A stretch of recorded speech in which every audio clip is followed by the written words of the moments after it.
कैसे हैं दोस्तों। आज से कुछ साल पहले आपको कितने फ़ोन नंबर्स याद थे? 10, 15 या शायद उससे भी ज़्यादा। और अब कितने याद हैं? 2 या फिर 3। ऐसा क्यों? क्योंकि जितने भी कॉन्टैक्ट्स हैं वो हमारे मोबाइल में सेव होते हैं, इसलिए हमें कभी ज़रूरत ही महसूस नहीं होती कि हम उन्हें याद रखें। इसी तरह कुछ साल पहले जब हम जहाँ कहीं भी जाते थे हमें रास्ते याद रहते थे, लैंडमार्क्स याद रहते थे, पर आज हम जहाँ भी जाते हैं गूगल मैप खोल के जाते हैं। क्या आपने कभी सोचा है कि ये सब क्यों हो रहा है? ये सवाल सुनने में तो मामूली लग रहे होंगे, पर इन्हीं सवालात के ज़रिए आपको एआई के इस्तेमाल से जो प्रॉब्लम्स हो रही हैं या जो प्रॉब्लम्स आइंदा सालों में हमें फेस करना पड़ेंगी, उनकी सीरियसनेस का पता चल जाना चाहिए था। इसी मुद्दे से रिलेटेड हाल ही में अमेरिका की एक MIT मीडिया लैब के ज़रिए रिसर्च की गई, जिसमें रिसर्चर्स ने 54 पार्टिसिपेंट्स को 3 ग्रुप्स में डिवाइड किया और उन्हें ऐसे लिखने को कहा।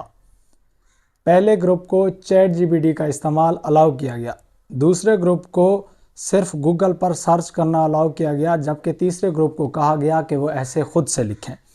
ये स्टडी कई रोज़ तक जारी रही, जिसमें जब ये पार्टिसिपेंट्स ऐसे लिख रहे होते थे तो एक मशीन EEG का इस्तेमाल किया गया, जो कि ब्रेन की एक्टिविटी को रिकॉर्ड करती थी।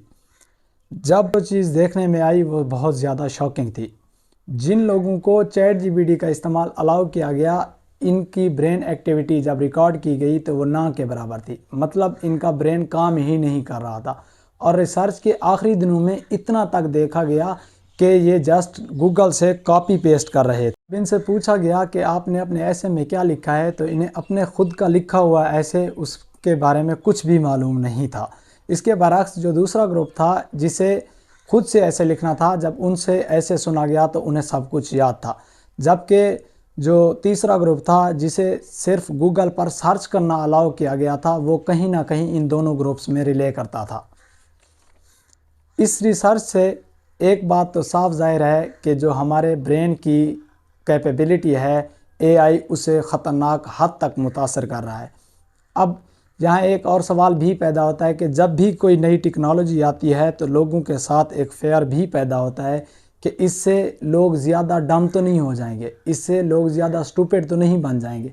ये डर हमेशा से रहा है। जब किताबें आई थी तब भी यही कहा गया था, और किताबों की सबसे ज़्यादा मुखालफत ग्रीक फ़िलासफ़र सोक्रेटिस ने की थी। सुकरात ने कहा था कि अगर किताबें लिखना शुरू कर दें तो लोगों की मेमोरी ख़त्म हो जाएगी, लोग चीज़ें याद रखना छोड़ देंगे।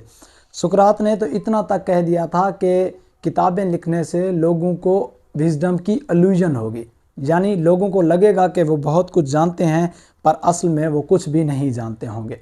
इसी तरह जब 1970s में कैलकुलेटर आए थे तो एजुकेटर्स का भी यही कहना था कि बच्चों को मैथ की जो एबिलिटी है वो ख़त्म हो जाएगी, मतलब जो बेसिक स्किल है बच्चे वो भी सीख नहीं पाएंगे। पर जब इस पर रिसर्च की गई थी तो पता चला था कि अगर तो हम कैलकुलेटर का ज़्यादा इस्तेमाल ना करें या फिर हम छोटी क्लासेस से ही कैलकुलेटर का इस्तेमाल शुरू ना करें, तब तो इसके गलत इम्पैक्ट पड़ सकते हैं। अदरवाइज़ कैलकुलेटर खुद एक अच्छी टेक्नोलॉजी है जिसे हमें इस्तेमाल कर। असली प्रॉब्लम गूगल के आने के बाद शुरू हुई, जब साल 2011 में बेट्सी स्पैरो और उनकी टीम ने रिसर्च की कि जब लोगों को पता होता है कि कोई इन्फॉर्मेशन कहाँ पे अवेलेबल है, जैसे इंटरनेट हो गई या कोई वेबसाइट हो गई, तो वो उसे याद करने की कोशिश कम कर देते हैं। इसे गूगल इफ़ेक्ट या गूगल इमेंशिया का नाम दिया गया कि अगर तो हमारे दिमाग को पता हो कि कोई इन्फॉर्मेशन कहाँ पे मिलेगी या कहाँ पे अवेलेबल है, तो वो उसे याद करने में अपनी एनर्जी वेस्ट नहीं करता है। आप सोच रहे होंगे कि इससे क्या होता है। असली ख़तरा ये नहीं है, असली ख़तरा है नेविगेशन ऐप्स। नेविगेशन मतलब किसी भी गिवन एरिया में रास्ता ढूंढना। ये हमारे ब्रेन के लिए सबसे डिमांडिंग टास्क होता है, जिसके लिए हमारा ब्रेन हाइपोकैम्पस पे रिले करता है, जो हमारी मेमोरी एंड लर्निंग के लिए बहुत ज़रूरी है। नेविगेशन का इतना असर पड़ता है हमारे दिमाग पर कि कभी कभी हमारे दिमाग की स्ट्रक्चर भी तब्दील हो जाती है। साल 2000 में लंदन में टैक्सी ड्राइवर्स के ब्रेन पर रिसर्च की गई और उन्हें नॉर्मल लोगों के ब्रेन से कंपेयर किया गया। तो जो चीज़ सामने आई वो ये थी कि टैक्सी ड्राइवर के ब्रेन का हिप्पोकैम्पस वाला जो हिस्सा है वो आम लोगों के कंपैरिजन में काफ़ी बढ़ गया है।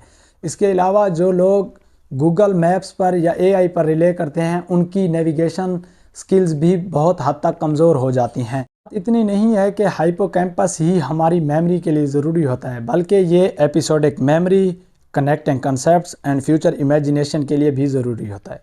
और जब आप नेविगेशन स्किल्स का इस्तेमाल करना बंद कर देते हैं तो आपकी जो बाकी एबिलिटीज़ हैं वो भी आहिस्ता आहिस्ता ख़त्म होने लग जाती हैं या फिर वो कमज़ोर पड़ जाती हैं। अब आप खुद सोचें कि एआई किस ख़तरनाक हद तक हमारे माइंड्स को कंट्रोल कर रही है, मतलब हम खुद से सोचना ही छोड़ते जा रहे हैं। अब यहाँ पर एक सवाल पैदा होता है कि इस सब से कैसे बचा जाए। तो जो पहला सलूशन आप लोगों के माइंड में वो आ रहा होगा वो यही होगा कि एआई का बाइकआउट कर दिया जाए, पर मेरी राय में ये सही नहीं है। मतलब पहले जिस काम को करने के लिए 10 लोगों की ज़रूरत होती थी, अब एक अकेला इंसान वो काम कर रहा है। हमें कोई नई इन्फॉर्मेशन चाहिए या कोई नई चीज़ सीखनी है या कोई नई नॉलेज चाहिए तो वो भी हमें एआई के थ्रू आसानी से मिल जाती है। अगर तो हम एआई का बाइकआउट करेंगे तो इसका मतलब ये होगा कि हम बाकी दुनिया से पीछे रह रहे हैं। अगर ये हल नहीं है तो फिर इस सब का सॉल्यूशन क्या है? सॉल्यूशन ये है कि जिस तरह हमारी बॉडी को ट्रेनिंग की ज़रूरत होती है वैसे ही हमारे ब्रेन को ट्रेन करने की ज़रूरत है। जैसे हम खेल के, जिम करके या एक्सरसाइज करके अपनी बॉडी को ट्रेन करते हैं, वैसे ही हमें अपने ब्रेन को चैलेंजेस दे के, डिमांडिंग टास्क दे के अपने ब्रेन को ट्रेन करना होगा। मतलब आप एआई यूज़ करें पर एआई पे रिले ना करें, सब कुछ एआई ही से ना पूछें। एआई को as a productive tool use करें, उसके साथ साथ जो आपकी फंडामेंटल स्किल्स हैं, आपके सोचने की सलाहियत, लिखने की सलाहियत, उनको ना खोएं।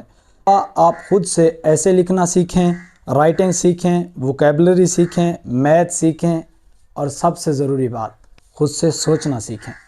अगर आपको मेरी वीडियो अच्छी लगी हो तो लाइक करें, शेयर करें, कमेंट करें और मेरे चैनल को सब्सक्राइब करें। आपसे मुलाकात होगी नेक्स्ट वीडियो में, तब तक के लिए खुदा हाफिज़।